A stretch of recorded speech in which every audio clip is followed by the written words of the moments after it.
Good riddance to rights. Thank God now we're safe. I'm James Nathan Post. You can take my gun when you pry my cold, dead finger off the trigger. P.S. I'm not going to save the last shot for myself. I'm going to shoot one more fascist and die a free man. These sentiments feel really great, especially for the veteran or the immigrant who's seen the elephant up close. The same also feel genuine horror watching Americans disarmed, physically and mentally, by such anti-gun activism as the elimination of rifle training from high school ROTC and the marketing of gun fear by media and political exploiters.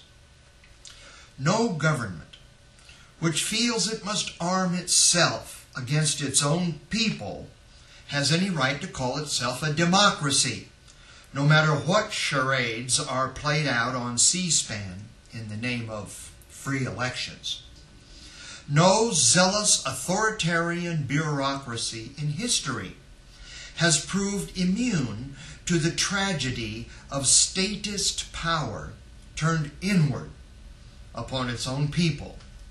In countries that have been our enemies, our allies, and our families' homelands, millions have been disarmed, rounded up, and exterminated as political, racial, religious, or behavioral undesirables. When our founding fathers wrote the Second Amendment, they did so openly declaring it was to protect the citizens' ability to defend themselves from tyrannous use of the power of government by those in office. Though it is horrifying to even consider having to take up arms against a U.S. Fed gone wrong, they believed, from personal experience, the best way to prevent that was to guarantee the right of every citizen to possess the means to do so. The Constitution uses the word arms.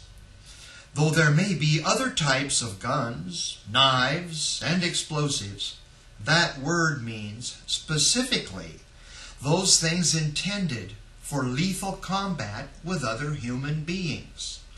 One does not bear arms against ducks or deer, even if you're hunting them with an assault rifle. The argument that registered sporting rifles fulfill our constitutional right to possess armament is mental sleight of hand to divert attention from the Second Amendment's purpose. Nonetheless, the issue of keeping arms for defense against the federal government is moot. The position is not defensible. To know a felony is in progress and not report it is a crime called misprision. Those who know their neighbors possess felonious weapons are obligated by law to report them. Using zero-tolerance policies, like the war on drugs, any such report may be used to authorize no-knock invasion of any home by peace officers, armed and mentally prepared to defend themselves against the weapon they've come to get.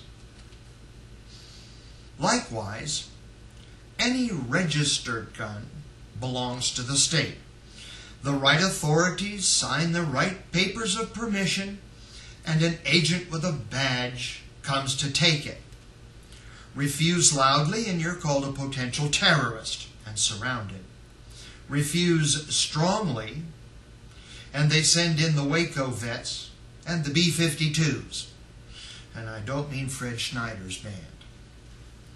Therein lies the fallacy of the anti-tyranny argument for keeping personal military arms. Even if kept by patriotic local militia, rifles, even tanks, could only be used in a futile gesture of self-sacrifice.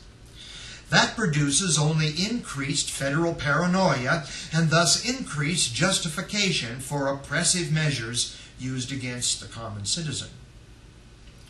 More important today is the right of the citizen to arm himself against aggression by other citizens.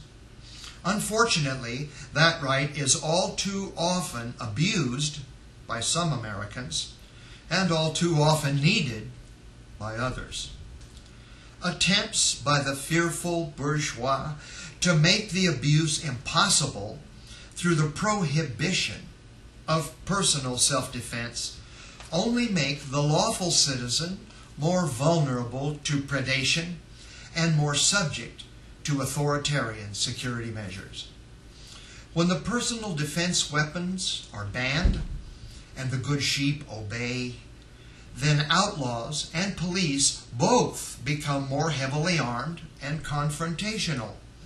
The lawful citizen has neither peace nor security, but armed antagonists on both sides of him, one imprisoning him to protect him from the other.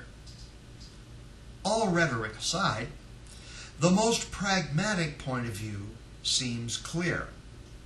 If the sane and free man knows he must go where his life is at risk, and he believes a pistol concealed in his jock will defend his life, it likely does not matter to him what opinion about his right to arm himself is held by the sheriff, the Congress, George W. Bush, Rosie O'Donnell, or the Pope. If he faces a gang of street predators, then anyone who tries by law to take away his pistol is simply another obstacle to his survival.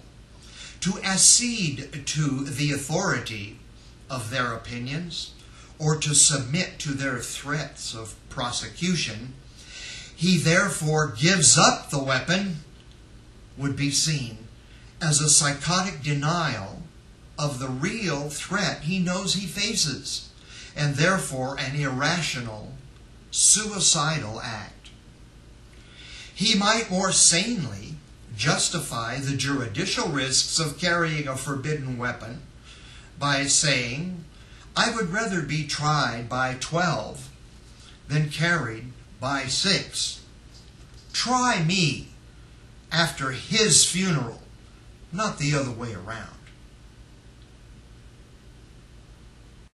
The Cyclops are sons of the Titans, who are weapons makers to the gods.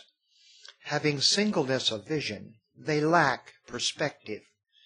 They command large parts of the American government and society, and they wear the cassock of its major religions. Workers at the forge and keepers of sheep, they dine on human flesh.